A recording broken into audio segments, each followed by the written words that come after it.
Saganang mamamayan. Diskusyon ng taong bayan. Serbisyo para sa publiko. Usapang pamayanan. Saganang mamamayan. Programa para sa mamamayang Pilipino. Thursday na po, mga kababayan. Masayang Thursday sa inyo lahat. Masayang Thursday, Nelson. Masayang Thursday, Jen. Today is June 25, 2026. Sa lahat ng ating kababayan, lalong-lalo na yung mga nasa ibayong dagat. Ano man pong oras ngayon dyan, abay lagi po kayo welcome sa Saganang Mamamayan. Ayan, marami tayong mga earth-shaking news, Nelson, ha? Aha.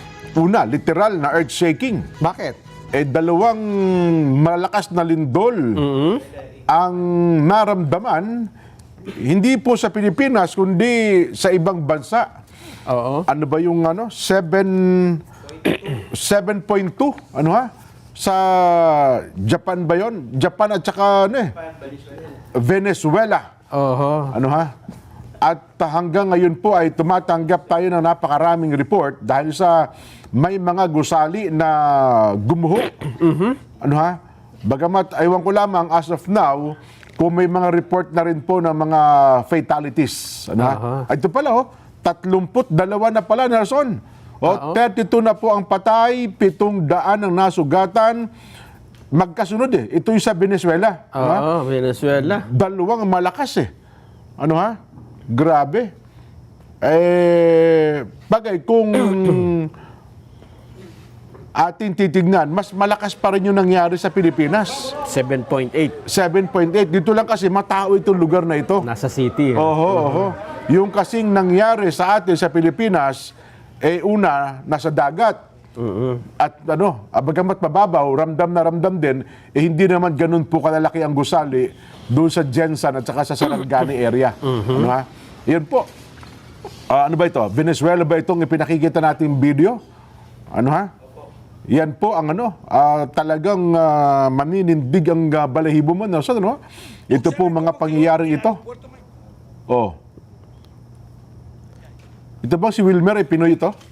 Parang Pinoy, Magnitude 7.5 sa Venezuela. Pero yung una? Yung una. Kasi ito yung parang 6, yung 7.2 yung una. 7.2 naman sa Japan. Japan yun. Ay, hindi. Tama. 7.5 at 7.2. Venezuela lang.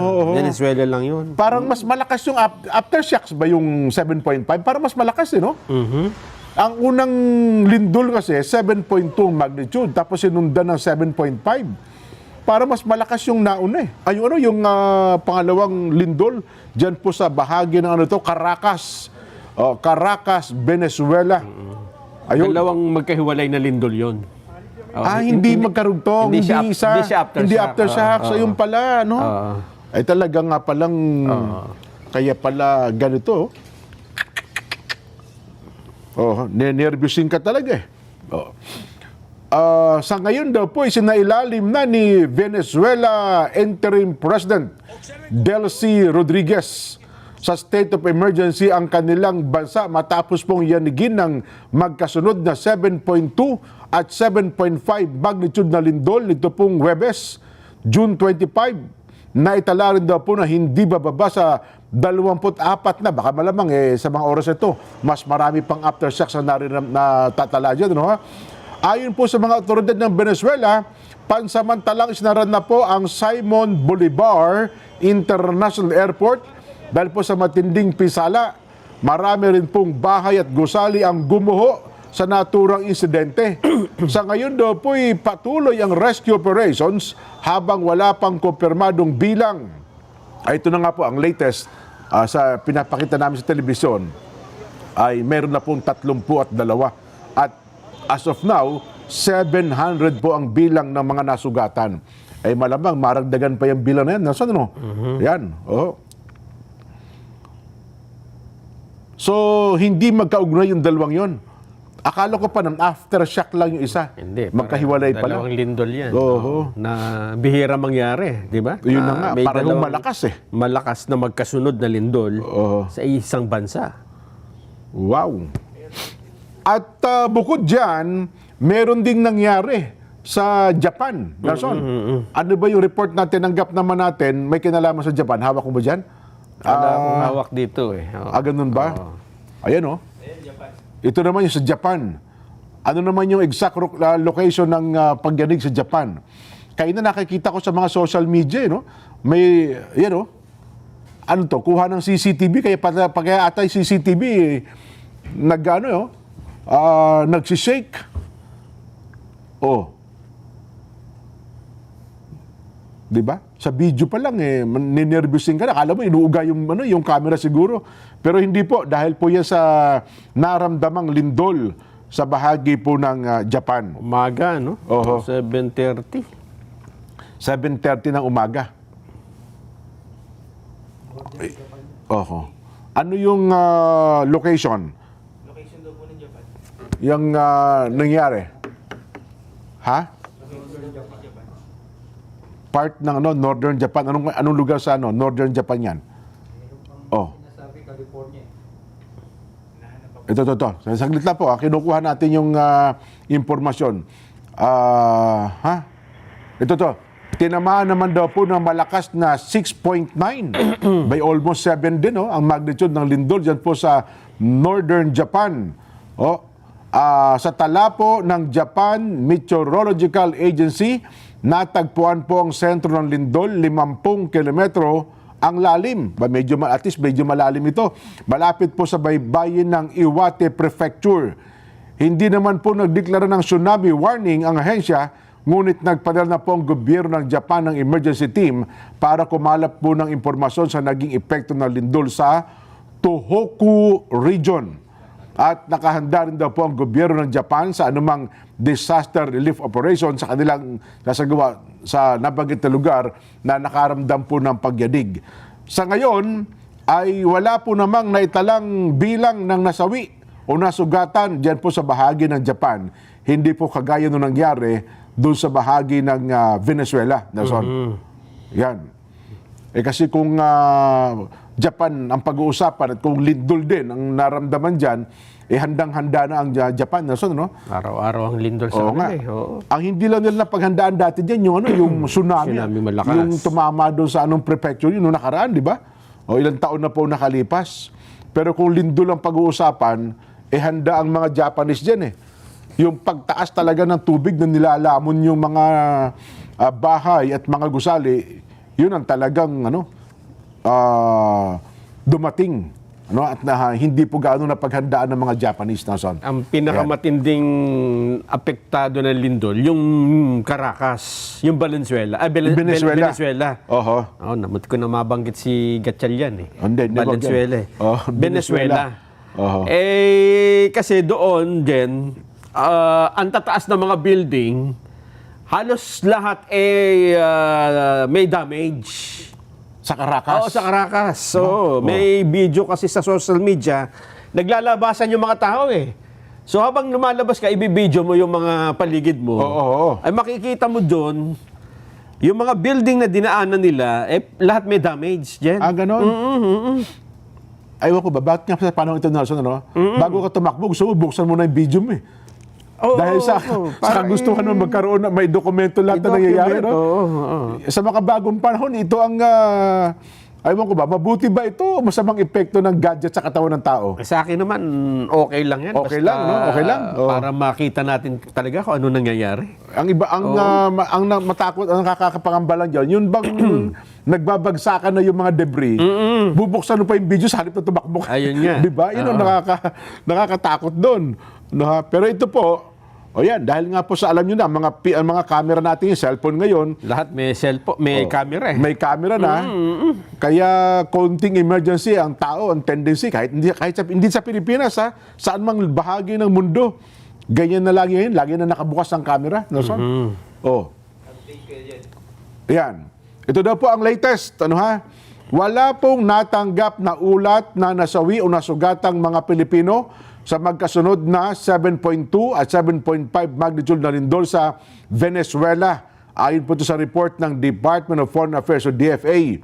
At nagdeklara na po ng State of National Emergency si Acting Venezuelan President Delcy Rodriguez. sa naturang bansa kung saan 32 na nga po nasawit, may 700 nasugatan. Itong si Delcy kasi, ano ito eh, Delcy Rodriguez, interim president ito eh. Ng Di Venezuela. ba, naalala mo si Maduro, yung kinuha ng Oo nga, Amerika, tama, di ba? tama, oo. Oh, pero ang mga Venezuela, nang kinikinala pa rin Pangulo si Maduro eh. Oo. Si Nicolas Maduro. Itong babae yung vice president. Oh, yan parang interim president naging nila yan acting siya. Oo. Yan. Patuloy po namang nakikipag-ugnayan ang ating embahada sa Filipino community at sa mga lokal na otoridad, partikular na po sa capital ng Venezuela na Caracas. Mismong sentro pa rin ng Venezuela ang tinamaan, no? Yun nga. Maging ito pong Barinas City upang matiyak ang kalagayan ng mga Pilipino doon sa mga apektadong lugar. Pinapayuhan po ng DFA ang mga Pilipino sa Venezuela manatili pong mapagmatyag. Yan, sundin po ang abiso ng lokal na pamahalaan at agad na makipag-ugnayan sa Philippine Embassy kung nangangailangan po ng tulong. Iyan po, Kakunti naman daw ang Pilipino dyan. sa Venezuela. Kasi ngayon, di ba, nung nakaraan, alam mo naman ang Venezuela, parang bumagsak din ang ekonomiya niyan. Oo. Di ba? Lalo na nung nilusob sila ng Amerika. Ng Amerika. Tapos dumaan din sila sa parang depresyon ng bansa nila nung nakalipas na panahon, di ba? Yes. Yung pera nila nawala ng halaga eh. Halos nasa kalsada lang, pinupulot na lang. Oo. Parang perang hapon, isang bayong, sentimo lang ata ang halaga nun. Yeah, nga. Pero well, tapos tumama pa sa kanilang ganitong pangyayari. Gaya nga na sinasabi natin, yung nangyari sa Pilipinas, napakalakas yun, 7 almost 8 magnitude, Kung yun po tumama sa Metro Manila, hindi daw natin lubos na maisip, sabi nga ni Director Bacolcol, baka hindi lang ganun ang epekto. Tama. Kasi yung Philippine Trench, ang inaasahan lang po nating pinakamalakas na magiging epekto nito, 7.2 lang. Hindi po lalagpas ng 7.2. Ano ha? Pero yung nangyari nga po doon sa, yung General Santos saka sa Sarangani, ay 7.8. Kaya imagine niyo po kung yan ay tumama sa Metro Manila. Itong mga gusaling ito, malamang. Buti na lamang, Nelson, hindi po ito naganap sa atin. At ito nga po, ang larawan naman ngayon, sapagkat ang Caracas, ang capital city ng Venezuela. Yan. Pero wag nating sabihin, hindi tatama. Well, tama ka din. Paghandaan pa rin natin. Walang kasiguraduhan. Bagamat sabi nga ng PBOX, hinog na yan. Ayan nga. Kasi halos mag-aapat na raang taon pala, every 400 years. Pero kung ombudsman na nagsabi niyan, kumuya-kuya-koy tayo. Hindi nalilindol. Pag sinabi nilang lilindol, Kasi pagka ombudsman nagsabi ng hinog na, matagal pa yan. Oo nga pala, Pag sinabi, ito, hinog na ito. Lilindol na. Wag ka na. Tulog na lang tayo. O magpapito-pito kayo ba yun? Kaya lang, PBOX ang nagsabi. Ba't ba gano'n na naging image ng Di sige. Kaya pagka bibili po kayo ng prutas, Prutas, doon bakit? doon sa mga palengke, Oo. tapos sinabi, hinog na ba ito? Ay, hinog na po yan. Oh, Tanong nyo muna kung taga-ombudsman. Diba? Kasi baka pag uwi nyo, akala nyo hinog pag... maasim pala. Maasim pala. Hindi Yun pa na pala. nga. Baka... Di ba sa ombudsman, minsan sa labas may mga nagtitinda? Ganon. Bayabas. Baka may nakikinig sa atin yung taga-ombudsman. Loko itong dalawang to. Magandang hapon po sa mga kaibigan natin dyan sa ombudsman. Alam ko maraming taga-subaybay tayo dyan. Ayan. Ganun pa man, dahil nga po sa mga pangyayaring ito, so yan, maghanda tayo. Ito ho'y pampagising lamang po ng atensyon ng ating mga kababayan na yung mga nangyari yan sa ibang bansa ay mataas din po ang posibilidad na pwedeng mangyari yan sa Pilipinas. Totoo. Opo. Kaya higit sanang makapaghanda tayo. Kung yan po yung nangyari sa kanila, hindi po tayo maging kampante sapagkat matagal na pong ibinababala. Tama. OCD, NDRIMC, National Defense, PBOX, DOST. Anytime, pwede pong mangyari yan sa Pilipinas. Yan. Gusto mo ba ng Nang, masayang balita? saan galing yan? Mukhang wala eh. Wala ba masayang balita? Wala pa akong nakitang masayang balita dyan eh. Kasi ang isa kong nakitang balita ngayon na nakalulungkot pero expected naman. Oh. Alam mo yung stocks Stock market. Oh, yes. Stock oo. markets. Meron ako dyan. Blue chips ako dyan eh. Blue chip? Blue chips. Talaga? Oo. Mga ilan? Tatlo. Alam mo naman tayo. Ay, ba't ang sabi ng stock market natin? Kahapon, nag-close na yung, di ba, na everyday may closing yan. Oo, di ba? tama. Oo. Ang problema, nung nag-close sila kahapon, pagka tiningnan mo yung, hindi ako masyadong maalam sa stocks eh. No? Oho. Pero ito daw po ay mababa na sa 6,000 na, hindi ko alam kung anong 6,000 na yun, no? Level. Okay. Kapag ka daw mababa ka sa 6,000 level, ito yung pinangangambahan ng mga economic ganon? expert. Dahil ang ibig daw sabihin nito, yung economic growth ay Mahinang-mahina. wala, parang hindi umaangat. Super weak. Oo. Kasi ang sabi ng ba, hindi naman kami nakikialam sa stocks eh. Hindi po, ito yung isang barometro ito ha. Kahit na hindi tayo nag-stock market at mga negosyante po nariyan, ito po yung isang barometro na pwedeng umepekto hanggang sa pinakalaylayan ng ating mga kababayan. Nelson, ha? Oo. Hindi ko wala po kayong taya sa stocks. Hindi kayo maapektuhan. Hindi po. Kasi barometro po ito. Parang, kumbaga sa lagnat, temperatura ito eh. Makikita Ayan, mo eh. oo. Kung anong ginagawa ng mga nagnenegosyo, Yes. yung mga namumuhunan. Lalo kung, siyempre yan, mga public listed yan eh. Oo. Yung malalaking kumpanya sa Pilipinas. Nelson, ano ha? Ito palang pangyayaring ito dyan, ang sabi, yung sentimento daw ng mga investor ay humina. Nako. Dahil sa mas mabagal na economic momentum. Yun. Ayun. Kasi dahil dyan nga, di ba lagi natin sinasabi, sa stock market, yung mere speculation, Nelson, ha? Isang simpleng spekulasyon, pwedeng magpataas, pwedeng magpababa ng stock market. Kaya nga, Ganyan ang sitwasyon dyan. ang problema, ito ay hindi naman nangyari ng isang araw, unti-unting pababa ng pababa. Oo. Ang isa sa mga bisa tawagan natin si Astro. Oo, Si para Astro. may paliwanag niya ito, di ba? Astro Del Castillo.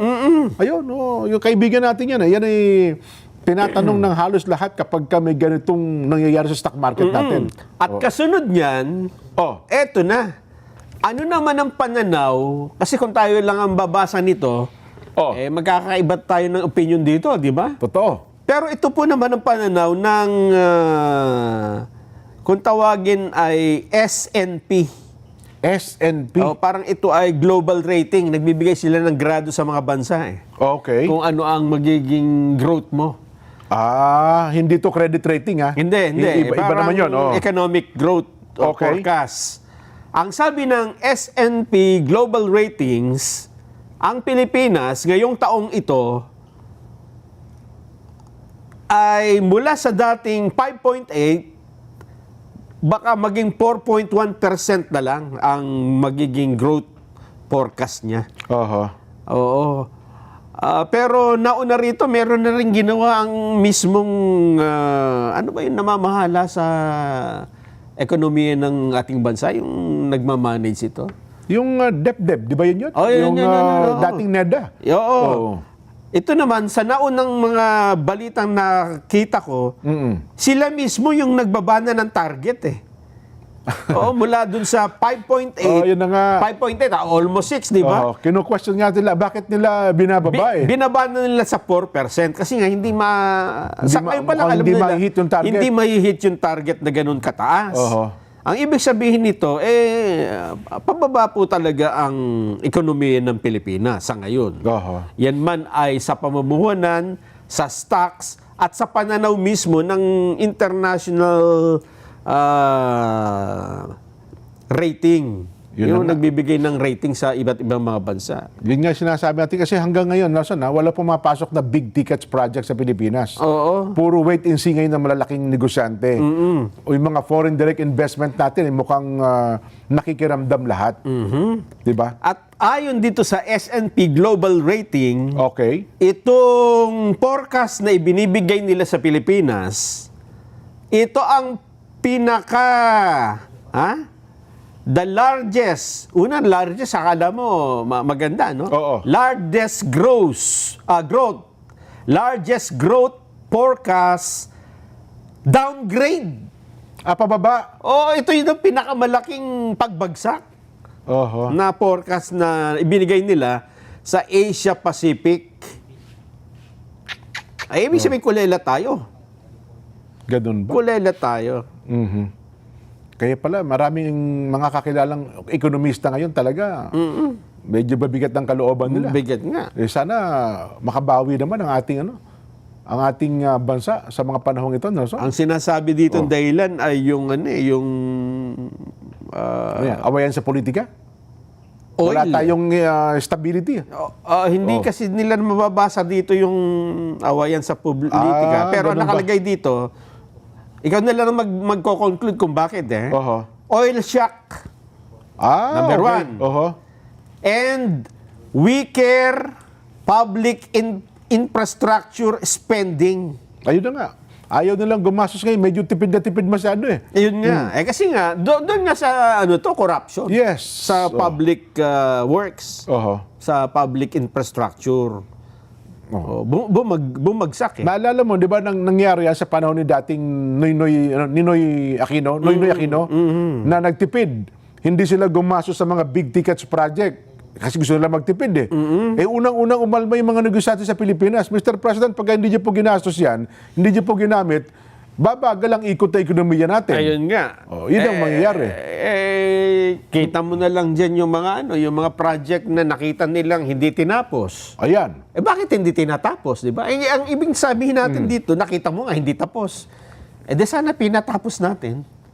Ngayon, lahat nakatiwangwang, di ba? Ang isa sa mga nirereklamo, Nelson, ayaw ko lang. Yung mga kontraktor. Yung mga kontraktor. Sana ito na-assist ni Secretary Vince Dizon. Oo. Kasi yung presyo daw nila, masyado isinubsob. Yes. Ang halaga ng mga bilihin ngayon mahal, Oo. kaya walang gusto negosyanting pumasok ng negosyo, kumuha ng kontrata sa mga public works, Ayun nga yung pagawaing bayan. Yun ang sinasabi natin noon. Oho. Kasi ang public works ay talaga namang kailangan, di ba? Totoo. At malaking epekto sa ekonomiya. Yes. Pero kung yung mga kontratista, ang tingin natin sa kanilang lahat ay magnanakaw din. Yan, Walang, kahit ako yung may construction, lilipat na lang ako, hindi na ako sa gobyerno gagawa. Punta kang Timor-Leste. Timor-Leste, ang daming gusto ngayong kontraktor Ayaw, kasi madaming ginagawa. malaki daw ng investment ngayon doon. Ang ginagawa nila. Kasi ikaw, magangamba ka dyan di ba? Oho. Hindi mo alam na baka banda pa roon ng iyong negosyo ay kakasuhan ka katulad ng mga diskaya. Ayun.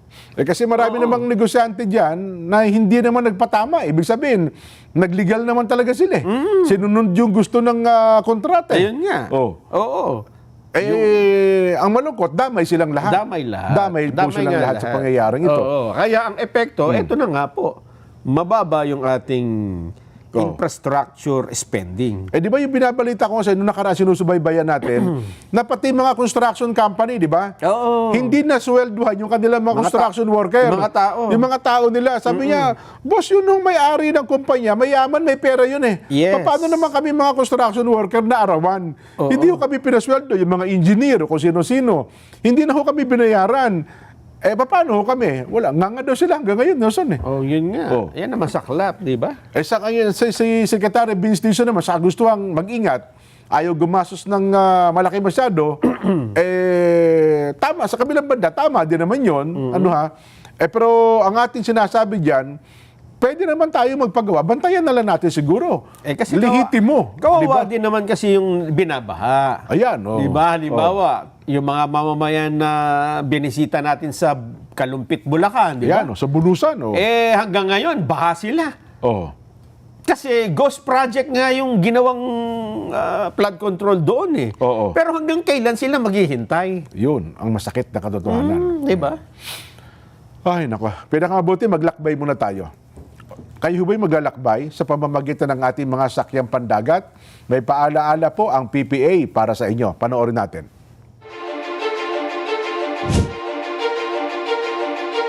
The Philippine Ports Authority, or PPA, is the nation's premier maritime agency, steering the course of progress through the archipelago's vital ports and harbors. PPA is among the strongest economic performers in Southeast Asia, according to Drury Maritime Research. This translates into bigger figures for the economy, creating a ripple effect in all sectors. PPA's mission is to provide modern, sustainable, and resilient port infrastructure and facilities to provide responsive, reliable, and efficient port services, and to promote a regulatory framework that is transparent, fair, and relevant to the needs of all stakeholders. To keep pace with the global trends and improve operational efficiency, the PPA has implemented various technological upgrades. Mas maganda lang pong bumiyahe ngayon sa ating mga pantalan dahil nakita naman po natin mas madali na, mas convenient para sa lahat. Lahat po ito ay bahagi ng ating pagsasaayos ng ating mga pantalan para na rin po sa matagal ng hinahangad o nire-request ng mga pasahero natin na gawing mas maganda at mas kaaya-aya po yung mga pantalan natin, lalong-lalo na po yung mga terminal para po sa lahat. Legasiya po nating lahat ito na tayo ay makakaalala so many years from now na tayo po ay naging bahagi ng pagpapaunlad po dito sa pantalan. The Philippine Ports Authority stands resolute. Its mandate, vision, mission, and transformative projects, setting the course for a maritime future that resonates on a global scale. Philippine Ports Authority, linking the Philippine Islands to the world.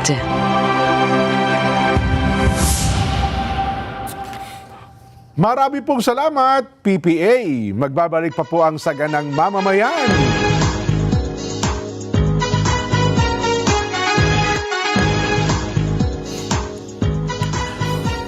Mga kapatid, mga kabarangay, mga kasambahay, mga ka-SGM, ito na po, naku talaga naman panalo-klak na. Ito na po ang panalo tip para masulit na po ang budget natin sa bahay. Doon na tayo sa Always Panalo. Pure gold po yan, mababa ang presyo, very convenient sa dami ng stores nationwide at laging kumpleto. At laging meron din pong Pure Gold mobile app. Kaya para sa mga ayaw pang lumabas, pwede kayong mag-order, magpa-deliver via Pure Gold Mobile. Download nyo na ang Pure Gold Mobile. Ayun, magandang hapon muna sa Caron Aranzaso. Caron, magandang hapon po. Lagi daw po nanonood ng Saganang Mamamayan. Ang kasama po ang ka Glenn Mengita, JM Entevesa, ER Roderos, Dave Beninoso. Maraming salamat po. Yan, mga kasama po sa opisina ng Caron Aranzaso. May makakapanayam tayo? Na? Aba, nandiyan naman. Ayan, ito po ang ating makakapanayam ngayon. Ang buting representante po ng Pasig City, Congressman Roman Romulo. Kong Roman, napapanood po kayo sa Net25, napapakinggan po sa Radyo Agila, at live din po sa aming mga social media account. Muli po ako si Jen, kasama po si Nelson. Kong, magandang hapon po. Yes, magandang hapon, Ka Jen at Ka Nelson. Magandang hapon po sa ating lahat na nanonood po. Opo. Tama po ba kayo pa rin ang chairman ng House Committee on Basic Education? Tama po, Ka Jen. Ako pa rin ang chairperson ng Committee on Basic Education. Opo. Well, una po, ano muna ang reaksyon ninyo doon sa nangyari pong madugo na, ano ba, hindi ko mailangan, paano ang tawag natin doon matugong pangyayari doon sa Tacloban City, Kong Roman? Yes, sa totoo, Jen, talagang nalungkot tayo at nagulat kasi hindi talaga parte ng kultura ng Pilipino yung mga ganitong bagay. Opo. Kaya talagang nagulat rin tayo. At syempre talaga nakakalungkot na umabot po tayo dito sa puntong ganito. Mm-hmm. Sa parte ho ng Kongreso, particular na po ng, aywan ko lang, sa basic education, meron ba tayong pwedeng gawin para ito ho ay wag na sigurong maulit, Kong Roman? Ang totoo dyan, lagi kong binabanggit naman ito, the past few years, itong bullying, itong mental wellness ng ating mga mag-aaral, pati yung teaching and non-teaching personnel ng ating mga paaralan, ay issue na talaga. Opo. Marami na talaga tayo nababalitaan na ganito. Kaya kung maalala po ninyo, ilang taon na rin nakaraan, ay revise po natin, inamyendahan natin, una yung GMRC, yung Good Manners and Right Conduct, binalik po natin as a subject yan. Pangalawa, tungkol sa guidance counselors. Napansin natin dati na halos walang pumapasok na guidance counselors sa ating mga paaralan. Tinanong po natin kung bakit at lumalabas dahil dati walang karera po. Biro mo magiging registered guidance counselor ka, ang salary grade mo 11 to 13 lang. Opo. Tapos after guidance counselor, wala nang iba. Kaya meron tayong bagong batas na pinasa nung about 2 years ago.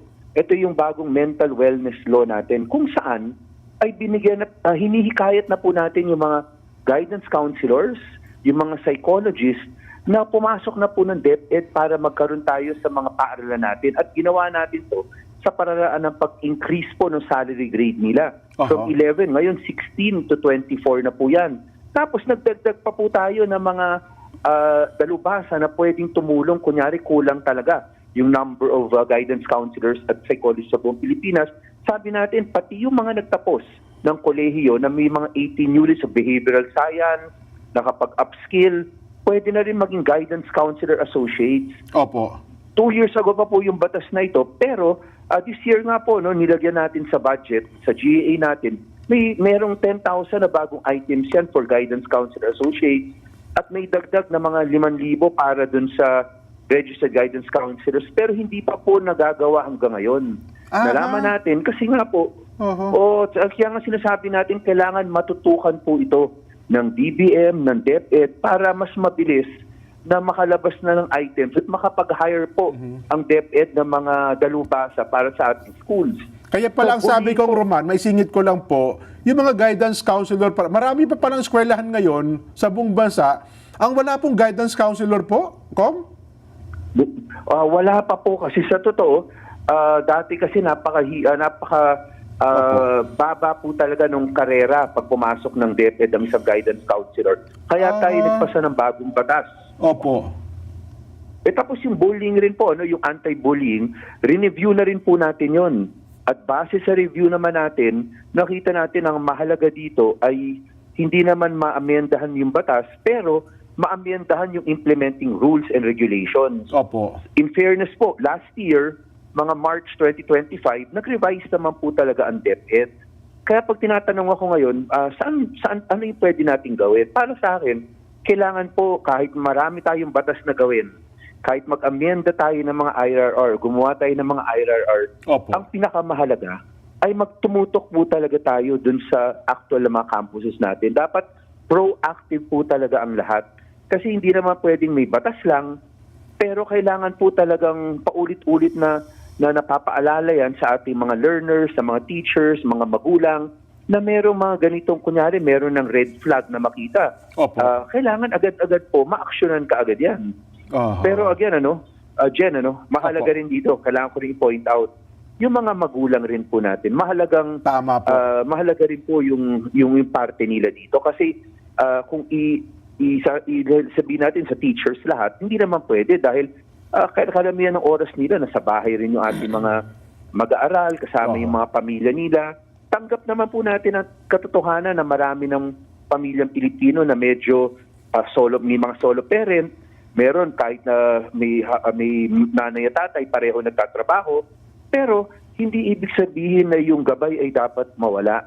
Tama. Kasi pag sa bahay, pag nakita natin, dapat talagang nakikialam rin po tayo sa ating mga anak eh. Pag nakita po natin na naglalaro ng games, dapat alam natin, tanungin rin natin ano yung games na yan, kamusta naman, para maintindihan natin on our own kung baka naman sakaling yung tamang gabay ay magkatulungan na sa pamilya at sa mga schools po natin. Opo. Kong Ruban, si Nelson po. Nelson? Kung dun po naman sa punto ng paggamit ng social media ng mga bata, ano po ang posisyon nyo dito? Sa akin naman po talaga, ilang beses na naman po ako nag-a-attend ng mga hearings sa Kongreso natin tungkol dito sa pag-ban o pag-regulate. Sa totoo po, 100% po ako na sang-ayon na dapat natin i-regulate man lang yung paggamit ng teknolohiya. Kasi meron naman talagang mga parte ng teknolohiya na makakatulong sa bata. Pero kung wala naman bibigay ng tamang gabay at hindi makikita kung ano yung tinitingnan, saka huli-hulihan baka panahon na iba na natin completely kung talagang hindi rin natin Kasi madali po gumawa ng batas na sabihin natin, i-regulate natin. Aha. Pero kung hindi naman natin aktual na binabantayan, Yes. linaloko rin natin ang sarili natin na totoong nare-regulate natin yan. So, iba na lang natin kung sa totoo, hindi naman natin kayang i-regulate. Oo, kung siguro nabasa nyo, sa UK yata yun dyan, ano? Oo, Na parang- merong pagban sa mga underage sa social media. Oo. Pwedeng gadget. Gadget kasi naman, wala namang... Pero yung social media, doon sila focus ata. Oo, for under 16. Mhm. Yes. Pero, Kanelson, pag ginawa rin po natin yan, kailangan mulat rin yung mata natin tungkol sa, kasi nung mga na-attend kong hearing, ang sinasabi dyan po na syempre ibaba natin, kunyari yung below 16, di ba? Opo. So, ibig sabihin, pag above 16, papayag na tayo na gumamit sila ng social media. So, ang next na tanong, paano ma-verify na 16 above o 17 na yung isang individual? Magamit. Kasi dapat pag-ingatan rin po natin yung information o datos na ibibigay ng isang individual. Baka naman magamit naman yon. So talagang very sensitive po yung issue na ito. Hindi, paano natin kaya re-resolbahin yun, yung Congressman? Kasi yung di ba, yung KYC, Know Your Customer, paano kung mali? That's correct. Di ba, yung pinasok That is na correct, pero- impormasyon? Pero dapat siguro ay hindi ma-retain yung somehow o may hindi dapat restricted yung paggamit nila ng information na makukuha naman nila sa isang individual. Pwede naman gawin yon, di ba? Hindi naman pwede na bawal lahat ng below 16. So, patunayan mo na 17 ka na. Pero yung information na ibibigay mo naman ay gagamitin naman ng yung mga platform providers para sa ibang bagay. Hindi naman pwedeng gano'n. So, dapat isabay natin, huwag natin kalimutan na dapat hindi natin rin payagan yung mga network providers na gagamitin naman nila yung information na makuha nila. Aha.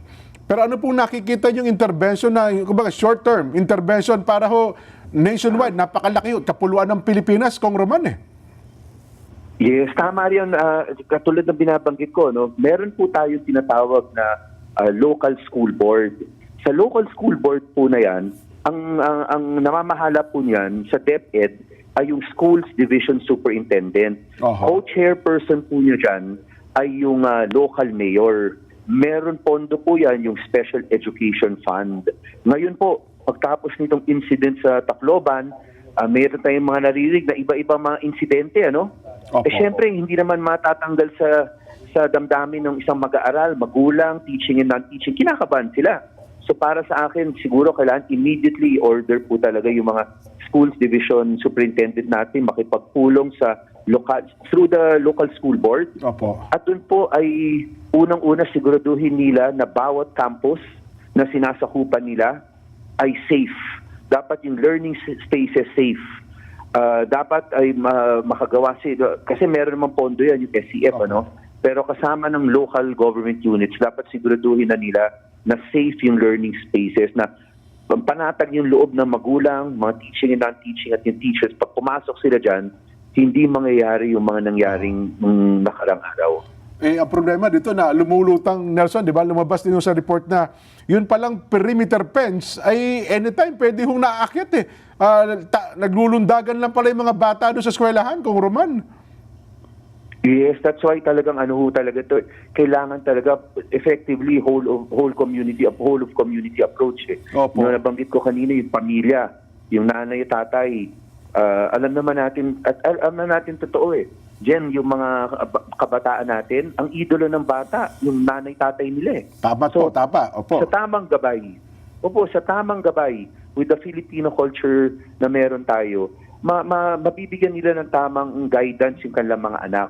Pero, syempre, pagpasok ng paaralan, kung saan naman ini-entrust nung magulang sa gobyerno, yung kanilang, o sa school, yung kanilang anak, ay dapat ito nga through the talagang close coordination ngayon, dapat talaga mag-closely coordinate yung LGUs natin at yung mga school division superintendent through the local school board na kung ano-ano yung mga kailangan gawin, magamit nila yung SCF nila para masigurado lang na panatagan loob ng bawat education community stakeholder na safe yung learning spaces natin. Ngayon daw po. Yun talaga yung first step Opo. Ngayon daw po pala, Kong Roman, kung isa-isahin natin sa buong bansa, napakarami palang eskwelahan sa atin, mismong gwardiya, wala. Guard na yung pagpasok sa kapaglabas. Minsan daw po nagbubuluntaryo lang yung barangay. Pero kapag ang barangay malayo, wala din ho sa mga eskwelahan, Kong. Yes, in fact po, meron mga lugar dito lang sa Metro Manila, katulad sa amin po dito sa Pasig. Pasig, Meron talagang double shift May mga 2 shifts na dito ng mga schools. Opo. Ang ginagawa po dito, yung mga magulang ay nagtutulungan, volunteerism po sila para sila yung nagbabantay ng pagpauwi ng mga kasi pag double shift, minsan late in the afternoon, paggabi na yung uwi. Opo. Pero ang ginagawa nila, multiplier effect. Talagang whole of community approach po talaga Opo. Kasi meron talagang mga lugar o may mga city o munisipyo na hindi naman ganun kataas yung kanilang SCF. So, Opo. baka hindi nga kaya makahire ng security guard, di ba? Opo. So talagang kailangan at this point talagang humingi na rin tayo ng tulong muna sa mga magulang para masigurado natin na secure yung mga bata pag-uwi at pagpunta sa mga paaralan nila. Sana ma-maximize natin yung PTA, di ba, Kong Roman, yung Parents Teacher Association? Baka may malaking tulong po ito. Hindi lang po yun, Jen Nelson, meron din tayong bagong batas, yung Lifelong Learning Framework Act. Opo. Dito po, pinapayagan natin yung local governments na lifelong learn city, dapat mag-apply lang doon, na magamit yung iba-iba nilang pondo para mabigyan ng guidance yung mga magulang kung ano yung dapat nilang gawin, lalo-lalo na sa huling nangyaring ito, para mabigyan sila ng advice kung ano yung dapat nilang gawin, kung gusto nila magtanong tungkol sa good manners and right conduct, paano mag-identify kunyari ng mga pinapanood o nilalaro ng anak nila pag nasa bahay. Opo. Yung mga ganun bagay po ay dapat magamit rin natin itong lifelong learning framework. Batas po ito, batas na po ito, Kong Roman? Batas na po yan. Ganun Yes. po. Batas na rin po yan. Yes. Aha. Batas na rin po yan. Allowing the local government unit, as long as it is already accredited as a lifelong learning city, gamitin nila yung iba-iba nilang pondo, yung SCF, regular funds Opo. nila, para matulungan, makapagbigay ng informasyon, makapagbigay ng seminar, lecture sa mga magulang kung paano ma-handle itong mga situation na ganito. Sino pong dapat mag-initiate dito? Sa local government po o yung sa part ng schools or DepEd? Sa LGU po ito. Kasi, LGU. ito yung LGU po siya. Ino-authorize na natin yung LGU kasi na magamit yung iba-iba niyang pondo para matulungan yung mga adults. Ang gusto kasi po natin, hindi matapos talaga ang learning. Kasi maraming aspeto ang learning. And one aspect of learning talaga is technology use, good manners, right conduct, functional literacy. Lahat po yun kasama na po dun Aha. Hindi kaya maraming LGU yung hindi nakakaalam ng batas na ito, Kong Roman? Kasi parang hindi natin ito naririnig Jen, tama ako kayo. Yun nga ang sinasabi ko, parang Opo. ito lang sa guidance counselors. Sa totoo po, meron pa rin ako naririnig ngayon na mga magpa-file ng panukalang batas tungkol sa pagdagdag ng guide. Pero meron na pong batas. Kaya nga sinasabi ko nga, ang pinaka-importante dito, no matter how many laws we create or IRRs that we amend, talagang dito proactiveness po talaga ng DepEd family, yung lalo na yung mga SDS nila, yung school division offices nila, superintendents, mga principal, yung central dapat mababa sa kanila lahat ng information na ito para dire-diretso po yung maging panatag yung loob nila na meron tayong ginagawa at may magagawa. Ayun. Nasaan? Meron ka pa? Okay na. Okay na. Kong Roman, baka meron kayong mensahe sa mga magulang at mga estudyante bilang chairman po ng House Committee on Basic Education. Well, una, Jen, Nelson, maraming salamat sa pagkakataon na ito at sa mga magulang na at sa mga education stakeholders na nakikinig. Sa totoo talagang magtulungan tayo dahil sayang po talaga yung potensyal ng kabataang Pilipino. Opo. Alam natin na itong nangyari sa Tacloban, hindi po ito Philippine culture. Tama. Talagang kaya tayo lahat nagulat, kaya talagang uncommon na mangyari. Pero panahon na set aside muna natin yung mga iba-ibang mga issue at tutukan na po natin yung edukasyon ng ating mga anak, yung kalidad ng edukasyon. Again, maraming salamat po. Kong Roman, salamat po ng marami. Congressman Roman Romulo ng Pasig City ang ating nakapanayam at siya rin po ang chairman ng House Committee on Basic Education. Ayan. Pag sinabi natin basic education hanggang grade 12, nasan, no? Oo. Grade 12 pababa. Hanggang hindi nagkokolehiyo. Ayan. Sa Ano CHED, po? Opo. Yun po ang mga bata edad na vulnerable sa lahat ng challenges, nasan, no? Oo. Kasi lahat ng sabihin mo sa kanila, halos papaniwalaan yan. Ayun.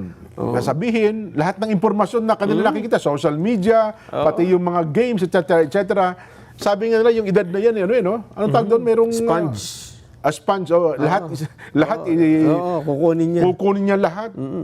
Kaya importante yan. Hindi lang yung yung mga pinag-aaralan, hindi lang, pati environment, importante. Kaya alam mo, Jen, ako masama ang loob ko sa gobyerno nung panahon na bata pa tayo. Ganon. Ngayon mo lang may bubulalas, ha? Ngayon ka lang bubulalas. Sige. Kasi baka hanggang ngayon ganito pa rin. Okay. Noong bang, kasi nasa public school ako mula grade 1 hanggang gumraduate ako ng elementary. Tayo, bunga tayo ng public school, Nelson. At ang kaibahan mo lang, marami kang eskwela na Kaya nga ako naghihinanakit kasi sa lahat po ng paaralang pinasukan ko, public elementary school, wala pong matinong CR, comfort room. Nako, sinabi mo pa. Sa inyo ba, okay ba yung comfort room? Mula grade 1 hanggang grade 6, hindi ako Hindi ka pumunta, di ba? Wala, So, pati yung tubig, yung gripo. Inuman. Yung gripo. Kasi di ba dati, hindi ba uso ng mineral water, eh? Meron ka lang common na gripo. Lahat ng estudyante, doon kayo kukuha ng tubig, eh. Kaya nga. Di ba? Kaya, kasi ngayong medyo may edad na tayo, maintindihan natin, una, bakit ba yung mga Pilipino umiihi sa pader, di ba? Tama ka. Kasi nung bata sila, hindi nila nakasanayang may CR. Sa gilid ng eskwelahan, sa pader ng Kung eskwelahan. saan-saan. Yes. Kaya nung lumaki na, ang kanilang normal na isipan, normal lang na kahit saan pwede. Di ba? Kasi doon tayo pinalaki nung... Tama ka. Bago tayo, alam natin, kasi hindi naman na natili tayong nandun sa ganung kalagayan. Nagkaroon tayo ng pagkakataon na maging sibilisado. Ang ibig kong sabihin ay makapag-aral-aral ng medyo mataas-taas, di ba? Namulat kayo sa puno lang ng kakwate. Pwede na. Kasi nga, hindi po ninyo inayos. Paano kung... Buti ganun lang yung problema natin nung araw, di ba? Pero kahit na, problema pa rin po. Pero na palikuran, napakalaking epekto niyan, ha? Simpleng palikuran. Yes. Di ba? Tapos, meron pang pagkakataon, wala kaming library. Ganon? Hindi, kasi sa mga public school talaga naman, wala namang gano'n. Wala nga. At yung sinasabi niya, walang guidance counselor. Hanggang ngayon pala. Matagal na palang problema yan. Kasi noong nag-aaral kami, wala naman talagang guidance. Kasi yung guidance mo noon, yun na yung advisor mo. Yun na nga. Ngayon kasi, di ba? Si Jen, sana si Jen? Dinala sa guidance. Doon tinawag sa guidance. Laging yun, ako, negative agad yan pagka tinawag ka ng guidance. Naku, kasalanan naman. Loko-loko talaga yun, eh. Pero ngayon, binabago na nila yan. Yun na nga. Pag pumunta ka sa guidance, ng medyo maayos-ayos na paaralan, meron doon mga Crayola, pwede ka para maging hindi pangit yung image. At saka ngayon, taon-taon maraming estudyante nagtatapos. Ganyan din ako, anak ko si Lady Jen, di ba? Psychology. Pwede mo na palang i-train yan as guidance counselor sa mga eskwelahan. Yan. Di ba? Importante. Experience pa lamang, 1 taon, 2 taon. Well, depende sa kanila, no? Kada taon po, libo-libo pala ang nagtatapos na, ng psychology. Yes. At iba dyan, kapag, yung board exam nila, psychometrician, para maging license ka. Di ba? At kapag license ka, pwede ka mag-advance ng konti, maging psychiatrist, pwede ka nang mag-reseta, kung ano pa man. Pero aywan ko lang, kasi kung sinasabi ni Kong Roman, pinataas na pala sweldo niyan. Ng mga guidance counselor. Kaya nga ayaw nila maglagay. Kasi pagka naglagay sila, sasabihin, bababa yung budget natin. Nako. Yun ang sana. Bakit ba't natin ipinasaya mga yan? Ayaw pala natin kumuha ng tao. At saka hindi lang yun, medyo may kulang nga eh. Kasi yung sinasabi niyang mataas, ang sweldo, mas mataas sa ibang Oo. Ang iba Trabaho, ang gagawin iba, mag-abroad ka na, lalo kung professional ka na, nakapagtapos ka ng ganyan. Ay kung license ka pa, psychometrician ka na, napakalaki ng potential mo sa ibang bansa. Ito pa ang problema, Jen. Oho. Ewan ko kung nangyayari pa ngayon. Kapag ka ikaw ay guidance noon, binibigyan ka pa rin ng magtuturo ka pa rin. Meron ka pang ring workload. Ang dami. Baka sabihin, ikaw din po ang maglilinis ng kwarto mo. Ikaw din ang ang dami. Lalo na kung bago ka. Medyo siguro. Sabi ng sa psychologist, di ako tinuro para magturo sa estudyante. Di ba? Oo nga. Ngayon ang teacher, kanya-kanya ng yung pagiging teacher, meron ka sa English, sa Pilipino, depende na sa pagiging teacher ngayon. Specialization. Ay, specialization. Meron pa kayong teacher ngayon na ang tuturuan mo lang mga special child. Mas malaki ata sweldo nun. Di ba? Ayun po ngayon. Ngayon, kapag ka nagtapos ka ng isang kurso, hindi ka pa rin basta para makapagtuturo. Kung English ang tinapos mo, hindi ka pwede basta magturo sa kung saan-saan. Oo. Di ba? Kaya ako dyan, pagka, yan ang una, kasi kung, yan siguro mga unang ayusin sa paaralan, di ba? Bago lumayo tayo dun sa, kung bakit namaril yung bata. Kasi kung maganda yung environment sa paaralan, parang mas magiging kaingga-ingga yung isip mo, itutok mo na lang sa pag-aaral eh. Marami ako narinig lagi. Lagi inihahalimbawa sa atin yung sa Japan. Ay, Japan, no? Japan kasi grade 1, parang grade 2. Ay, di ba diyan ka lumaki? Oo nga. Sa Nueva Ecija, malapit. Pero sa Japan kasi, hindi ka tuturuan ng math kung ano pa. Sa person mo. Yung foundation. Maglinis. Yes. Maglinis ng sahig, di ba? Disiplina. Unang ituturo sa'yo sa Japan. Paano mo ituturo yung disiplina sa paggamit ng comfort room kung apakadumi ng comfort room ninyo? Una bes, walang comfort room. Ayun nga. Di ba? Kaya ako, niya, kaya hindi ko makalimutan yan. Ganon. First day of school ko yan dyan eh. Ganon. And then, syempre, hindi ka pa sanay, di ba? Totoo. Gusto ko mag-CR. Takbo pa. Labas ako. Pagtingin ko, kasi yung CR dito. Magtiis ka na lang. Hindi po pwede dahil napakadumi. Kawawa yung buong classroom. Sa mga sumunod na pangyayari, di ba? Disgrasya. Nakakahiya. Sabi tuloy ni Rene Garcia, tama kayo. Kita mo si Karen, bunga din ito ng mga public school. Yes. Maraming nakakasang-ayon ngayon sa atin. Nakaka-relate sa atin kasi bunga po ng mga pampublikong paaralan, marami talagang mga kakulangan. Hindi kasi natin malaman pa noon kasi bata tayo eh. Akala natin normal yun eh. Yes. Ngayon mo naintindihan, nung bata kami, wala naman CR. Meron simple. CR pero sarado o kaya naman napakadumi. Mga simple, pero kung yun ay bata pa lamang tayo, natutunan na natin, baka iba po ngayon talaga. Iba. Kung malinis ang CR nung grade 1 tayo, Jen, baka hindi lang tayo, di ba? Tama. Baka artista tayo. Hindi na tayo broadcaster, baka senador tayo ngayon. Ay, nako. Anyway, magbabalik pa po ang Saganang Mamamayan.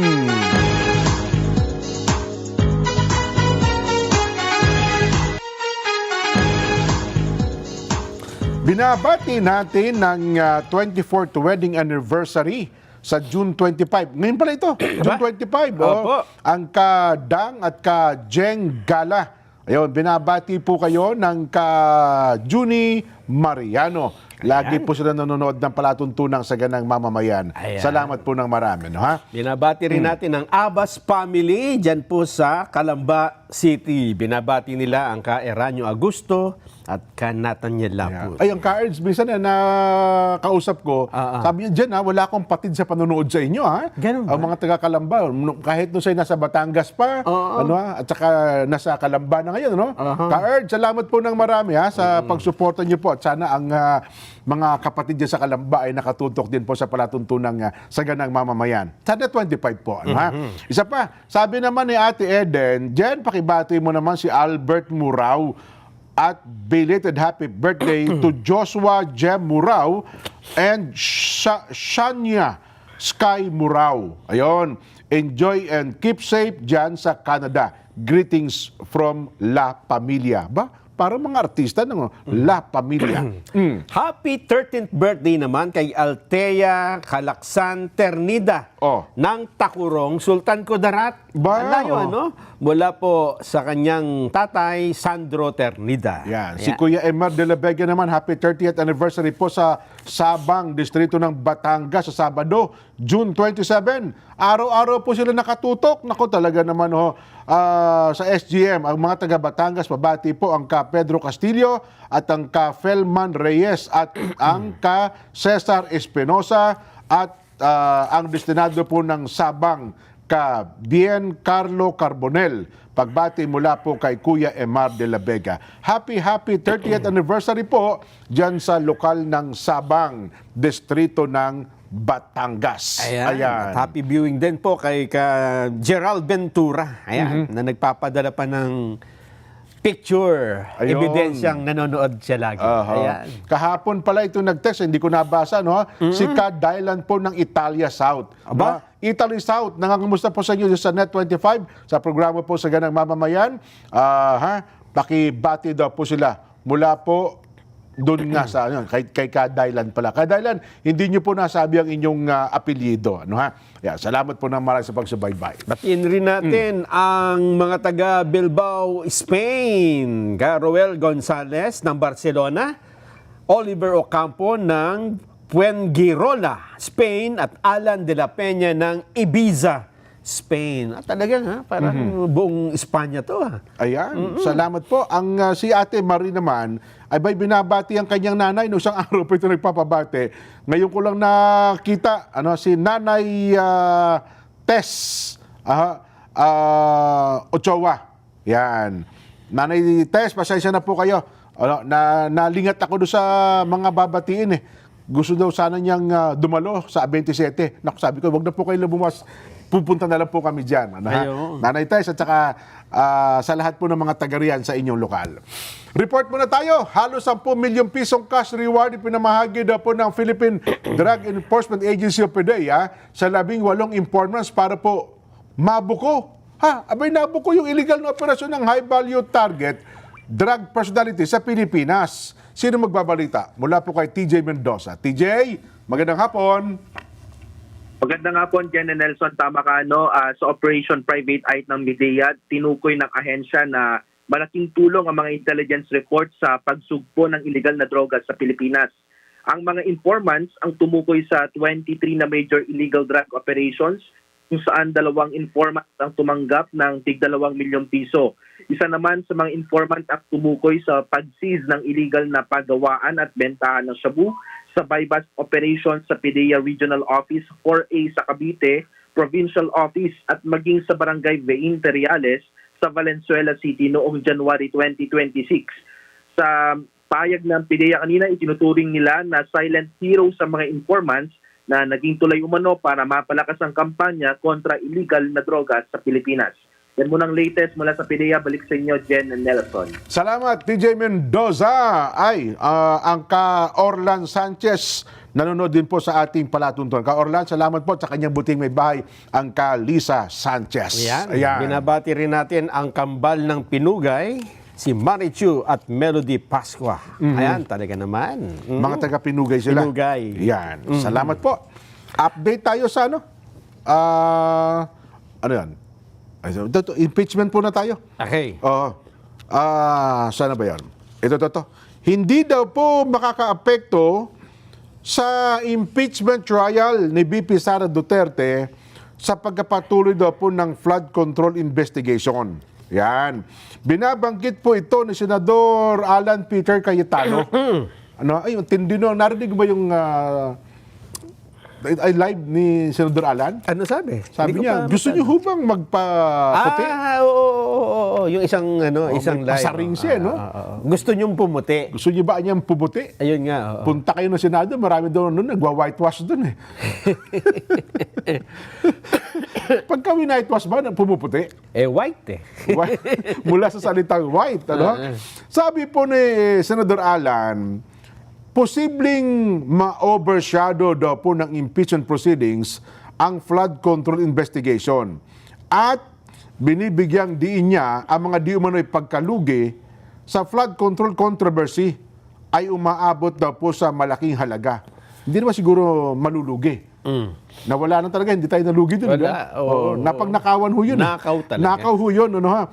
At nananawagan para po sa pagpapatuloy ng mga pagdinig ng Blue Ribbon Committee. Binatikos daw po ni Senador Alan Cayetano ang dating Senate Blue Ribbon Committee Chair, Senator Pampilo Lacson, at inakusahan siya ng whitewashing sa mga nakaraang investigation. Pinasaringan din niya ang kasalukuyang Blue Ribbon Chair na si Senator Erwin Tulfo matapos sabihin kailangan ang mga bagong ebidensya bago magsagawa daw po ng isa pang pagdinig. Update pala ito doon sa ano. So, paano na nila pagkasabayin? Halimbawang merong impeachment, ibig ba sabihin nyo, doon na tayo focus lahat at hindi na imbestigahan itong flood control?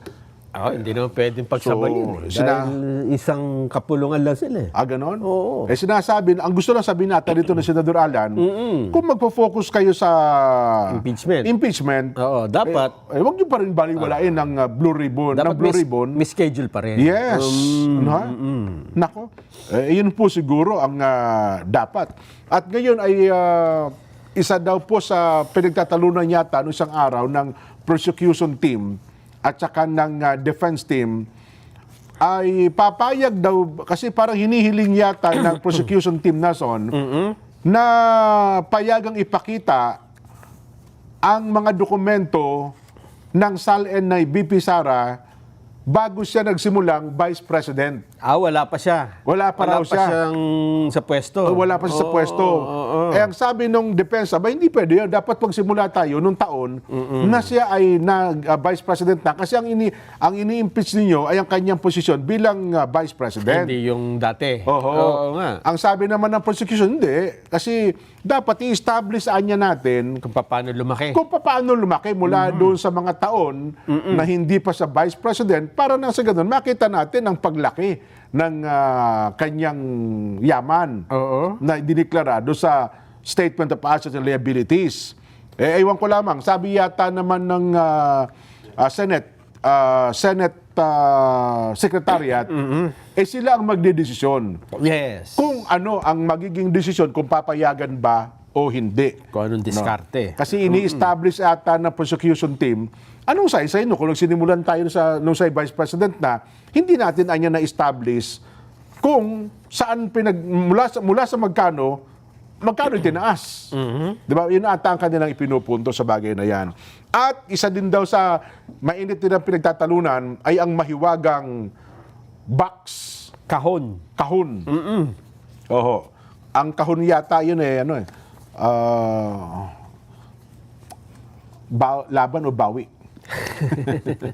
Kasi yun daw kahon na yun, di ba?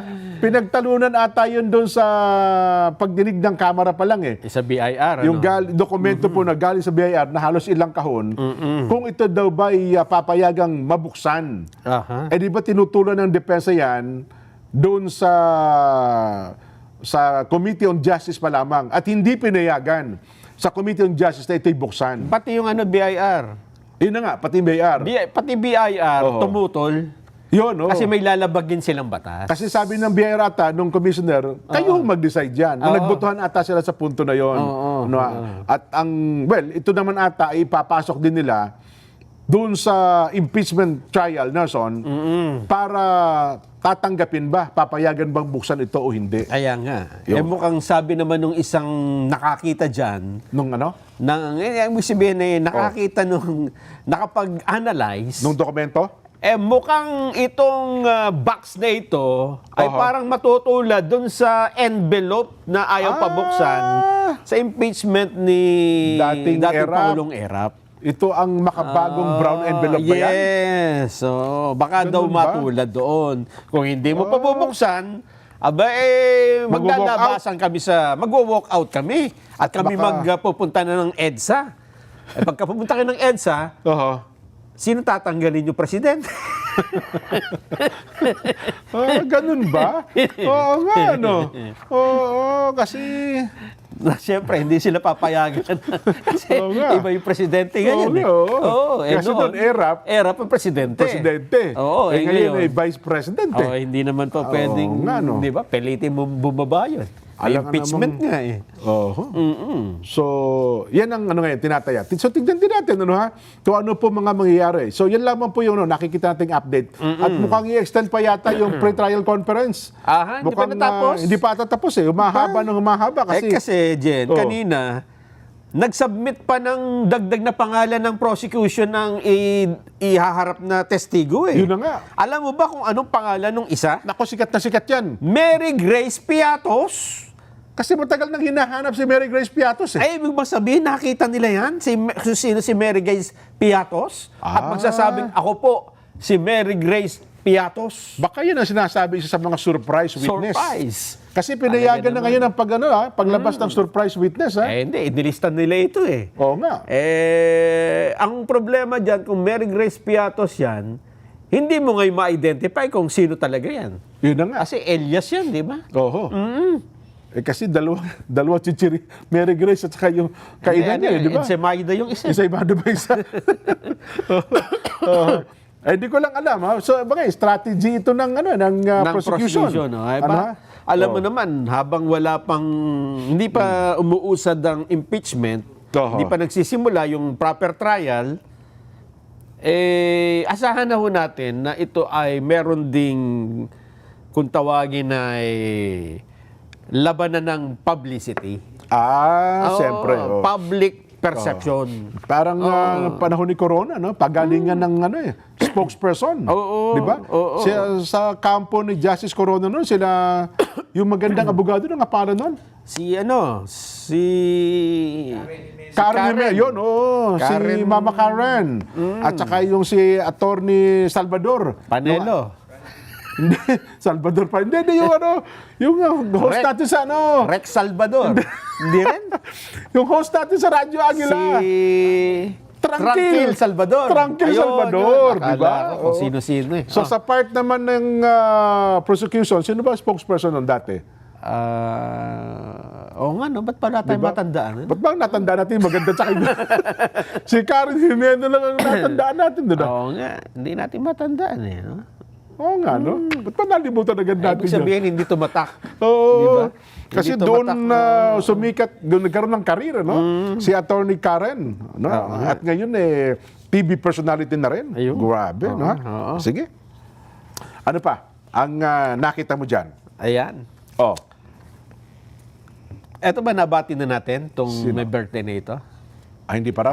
Bati ko Sige, muna. sige. Oo. Happy birthday daw po to ang hirap basahin ang pangalan dyan. Dodong na lang. Happy birthday to Dodong Alparo ng Meadow Lark, Edmonton, Alberta, Canada. Meadow Lark. And happy viewing to her wife, Glenna Alparo. Happy viewing daw po kay June and Lilian Alparo ng Labangon, Cebu City. At happy birthday kay Marites Sison. Aba, talaga naman. Happy birthday din kay Nicolo Ivan Tupal ng Meadow Lark, Edmonton, Canada. Happy birthday kay Nanay Lily Manoto. Ayan. Oh, ang dami birthday. Mga pagbati ni Gracie na naman ito. Saka nagkataon, no? Ganun ba? Dapat sigilin na natin ito si Gracie. Talaga naman, no? Ito. Alam mo pala, Nelson, kapag ka-aktibo lang talaga ang eskwelahan, masasawata ang nakaambang krimen, eh. Bakit? Ano bang nangyari? Alam mo bang meron na naman daw palang isang panibago nagtangka na umatake sa isang eskwela, isang estudyante na naman daw pala ito. Nagtangka? Nagtangka na naman daw po umatake sa isang eskwelahan sa Leyte. Ganun ba? Mabuti na lamang daw po at naagapan ito ng mga otoridad. Akala ko si Senador Bambakino ang nakasawata niyan. Ay, kiniklaim itong isa, eh. Paano ba nangyari? Hindi ko rin maintindihan. Sige. Ikwento mo. Ito balitang hawak natin, ano? Kasi nga, nakita ko rin sa social media, parang nakadiscover si Kong Senador Bam Aquino. Napakalayo. Paano kaya? Oo nga. Tingnan natin, ano? Sabi po ni DILG Secretary John Vic Remulla, Si John Vic pala. Siya pala bida dyan eh. pero sabi niya, galing kay Bam Aquino. Bakit hindi lang silang direkta? Hindi. Sige. Hindi. Huwag tayo maging judgmental. Sige. Alam mo Basahin naman tayo. natin buo. Alam mo naman tayo sa palatuntunan ito, parehas na parehas tayo. Sige. Sabi po ni DLG Secretary John Vic Remulla. Bakit si John Vic na naman yan? Wala pa. Wala pa. Okay. Galing daw po kay Senator Bam Aquino ang impormasyon na nakita na naman sa mga post po sa social media. Yan po. Ang post ay galing daw po sa isang 14 anyos, tako po, 14 anyos na naman, na grade 10 student na pinangalanan pong alias Jasmine. Sa post daw po nitong si Jasmine, mga kababayan, ang banta sa waray nasa translation na may mensaheng ganito: may utang ka sa akin, guguluhin ko ang eskwelahan. Maghanda ang sinumang maaring masaksak o mabaril. Wala kaming pakialam. Good luck sa'yo. Naniningil ang utang? Sino daw may Pero utang? ito ata nakasulat sa nakapost ng waray. Sa Facebook. Tinagalog na lang. Ganun daw ang pagkakapost sa Facebook. Kaya, nung nabasa sa pagtungo daw po ng mga otoridad sa bahay ng estudyante, nadiskubre na gumawa ito ng multiple Facebook accounts para ipakalat ang kanyang content na mabilis pong kumalat sa social media. Aba? Na ito naman daw po ikinaalarma ng mga estudyante, mga magulang at ng publiko. Siyempre naman, mainit pa po yung nangyari doon sa Tacloban eh. Tumanggi naman po yung magulang ng estudyante na magbigay ng anumang impormasyon sa insidente. Yun. Personal at isyu sa pamilya ang tinitignang motibo sa attack plot. Kaya, hinikayat po ni Secretary John Vic ang publiko, agad pong iurat sa 911 hotline kung may mga banta na school violence. Pakinggan nga natin, Sec. John Vic. Following engagement with their family and along with investigation results, the threat appears to be neutralized and inactive. No evidence of an organized plan or involvement of others was found, and neither Jasmine nor her family had access to firearms. It is possible that she was influenced by a recent shooting at San Jose National High School. Ayon. So, dapat talaga i-monitor natin yung mga post ng ganito. Kapag kami nakita po kayong ganitong post, ang hinihikayat natin, ipagbigay alam niyo po agad sa kinauukulan. Ang problema lang, kung hindi natin alam kung sino ang nag-post, kung saan galing. Yun nga. Kasi paano nalaman kaya ni Senador Bam na ito'y nando sa itong Jasmine na ito, grade 10, doon sa isang eskwelahan na yun, Wala bang kwento? Ayun nga Wala yung detalye. Ayun, hindi po binanggit ang iba pang detalye. Pero, ang gusto na lamang natin sabihin dito, kung ito po ay na-monitor, na mayroong ganito, at least naagapan. Kung may na-monitor, bagay kasi messenger, Nelson, hindi naman nakapost yun, Hindi. Habang nag-uusap lang silang dalawa, yung 14 anyos saka yung 15 anyos Diba? Yun ata ay parang private message nilang dalawa. Sila yung nag-uusap, Na-discover pinaplano. na lang after na yun. After na po. Ayun nga talaga. Kung siguro, kung ito ay nalaman ng magulang nila, ay baka nakagawa sila ng kaukulang hakbang. Ay, nako. Meron naman ngayon, viral din sa social media. Ano yan? Sa loob naman ng jeep, dyan sa may bandang Muntinlupa, merong isang senior citizen, basta lang sinuntok-suntok sa loob ng jeep dyan. Nahuli yata yan, Nahuli yata, na-aresto. Pinost ni Rufy Biaso, ni Mayor. Ganun ba? Anong nangyayari sa mga Magkakasunod-sunod, kabataan din yun? Yun na nga. Ay, nako. Happy birthday po kay Ate Jen, ang may bahay po ni Kuya Raver sa June 30. Ayun, happy birthday Ate Jen. Binabati ka po ni Kuya Raver sapagkat birthday mo pala sa June 30. Advance. Parang gusto niyang maghanda ka sa June 30. Kaya ngayon pa lamang ibinabati ka na niya. Ayan. At dahil po sa 3 taon na ang paborito ninyong Net25 Morning Block, muli kami maghatid sa inyo ng saya, papremyo at serbisyo publiko. Para na! Ngayon pong Biyernes. Bukas na po yan. June 26 sa Net25 Kabarangay Day. Tampok ang isang buong araw na aktibidad para po sa inyong lahat. May food and lifestyle hubs, bazaar, medical services, tulad po ng CBC, X-ray at saka urinalysis. At siyempre, public service handog po ng PSA, Social Security System, SSS, Pag-ibig Fund, Quezon City Government at saka ng LTO. Pumunta po kayo bukas mula alas 5 ng umaga hanggang alas 4 ng hapon dito po sa Net25 Ground, number 25 Central Avenue, New Era, Quezon City. Makisaya sa Net25 Kabarangay Day 2026. Kita-kits mga ka-Net25. Ayun. Paano? Paalam tayo. Tutupad kami. Yes. May gampanin po. Ay, nako. Ito na po ang ating palatuntunang Saganang Mamamayan. Programa paborito ng bayan sa umaga alas 5, mga balitang kompleto. Totoo, 100%. Bye!